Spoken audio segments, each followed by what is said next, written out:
Video देखने वालों को नमस्ते। तो आज हम बात करेंगे इस रशिया यूक्रेन वॉर के इकोनॉमिक एंगल के बारे में। तो कोई भी युद्ध हो ऐसे ही नहीं होता है, कुछ ना कुछ जो है इकोनॉमिक फैक्टर जो है उसमें हमेशा इन्वॉल्व होते हैं।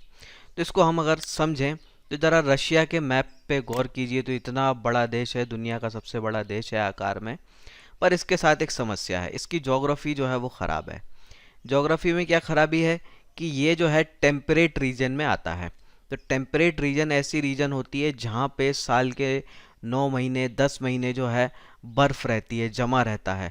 तो टेम्परेचर जो है वो माइनस के नीचे रहता है। तो ऐसी जगह क्या समस्या हो जाती है कि आपके आसपास के जो वाटर बॉडीज़ होती हैं वो जमी हुई रहती हैं, बर्फ़ रहती है वहाँ पे। तो उधर पे जो है आपके लिए जो है क्या होता है, ट्रेड करना मुश्किल होता है। तो ट्रेड के लिए आपको समुद्री मार्ग चाहिए, पर अगर वो जमा हुआ है तो आप नहीं कर पाएंगे।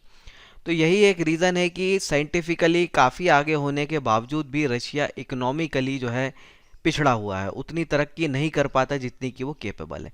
तो इस साइड जो है वो पूरा जमा रहता है। अब इधर की अगर हम केस देखें यहाँ का, तो यूक्रेन वाले एरिया पे आप ज़रा नज़र डालिए। तो इधर है बीच में ब्लैक सी। तो ये जो ब्लैक सी है ये वार्म वाटर वाला एरिया है, यानी कि 12 महीने जो है यहाँ पे पानी बहता है, बर्फ़ नहीं होती है। तो ये एक ऐसा एरिया है जहाँ से आप ट्रेड कर सकते हैं, आप अपनी मैन्युफैक्चरिंग वाली इंडस्ट्रीज़ लगा के दुनिया में इंपोर्ट एक्सपोर्ट करके जो है अपनी इकोनॉमी को ग्रो कर सकते हैं। अब अगर हम इधर देखें तो यूक्रेन को जो है नेटो में शामिल करना या यूरोपियन यूनियन में शामिल करना, इसके पीछे जो उद्देश्य था अमेरिका का या नेटो का वो यही है कि रशिया की इकोनॉमी को और भी ज़्यादा कमज़ोर किया जाए, ताकि थोड़ा बहुत जो ट्रेड जो है यहाँ से वो कर पाता है वो भी ना कर पाए। और यही चीज़ जो है रशिया के लिए जो है इम्पोर्टेंट हो जाती है। यूक्रेन को कब्ज़ा करना भी उसके लिए जो है इकोनॉमिकली फ़ायदे वाली बात हो जाती है। तो अब ज़रा इसी मैप को हम थोड़ा सा और गौर से देखें। तो ये एरिया आप देख रहे हैं, क्रेमिया वाला एरिया, यहाँ पे जो है रशिया ने कब्ज़ा कर लिया 2014 में। अब इसको कब्ज़ा करने के बाद इसको ये फ़ायदा हो रहा है कि यहाँ पे वो अपनी नेवी बैठा सकता है। तो इन फ्यूचर अगर उसके ट्रेड को कोई नुकसान करने की कोशिश करे तो यहाँ पे वो उसका जवाब दे सकता है। तो ये फ़ायदा है।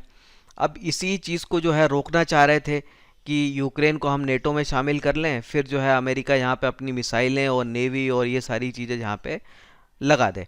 तो उसके बाद जो है रशिया के लिए या तो ट्रेड करना बंद कर दें, या अगर चालू भी रहे तो हम टैक्सेस यहाँ पे बहुत बढ़ा दें। जो ट्रांजिट चार्ज होता है, जब आप एक देश से दूसरे देश के बीच में अपना गुड्स पास करते हैं, तो जो जो ट्रांजिट चार्ज लेता है दे, तो उसको हम अब बढ़ा दें, और इतना बढ़ा दें कि वहाँ से ट्रेड करना जो है वो थोड़ा सा महंगा हो जाए, ताकि आपके गुड्स या सर्विसेज की डिमांड अपने आप कम हो जाए। तो वो चीज़ भी रहे। तो ये जो ब्लैक सी वाला आप एरिया देख रहे हैं और इधर रशिया देख रहे हैं, तो यहाँ के थ्रू जो है, इस रास्ते के थ्रू जो है वो ट्रेड कर सकता है।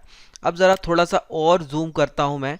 तो यहाँ पे आपको दिख रहा है एक और इस्तांबुल यानी टर्की वाला एरिया, जो यहाँ से पास करते हुए आप जो है मेडिटेरेनियन और इंटरनेशनल वाटर्स से जो है जुड़ जाते हैं।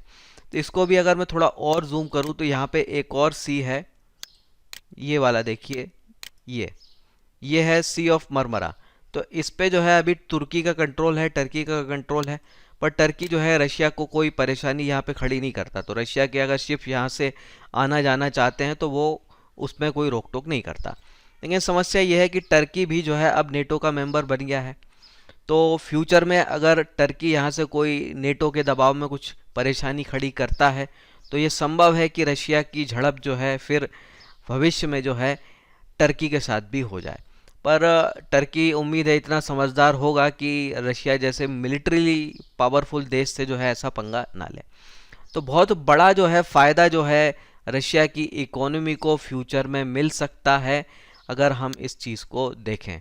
तो यहाँ यूक्रेन पे कब्ज़ा है, ब्लैक सी वाले एरिया में रशिया की नेवी का प्रेजेंस हो जाएगा, और फिर जो है इस एरिया में अगर कुछ अच्छी खासी बड़ी इंडस्ट्री लगा के कुछ बिजनेस करना चाहे, इकोनॉमी को बढ़ाना चाहे, तो ये काम जो है रशिया कर सकता है।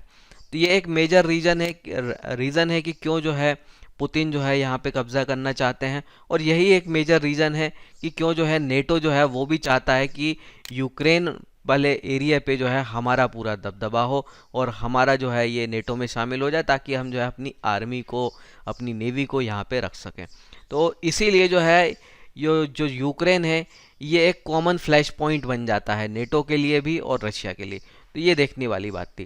तो अब तक जो घटनाक्रम हुआ है, वहाँ पुतिन साहब ने जो है बड़ा स्मार्टली चीज़ों को हैंडल किया है और अपने पक्ष में कर लिया है।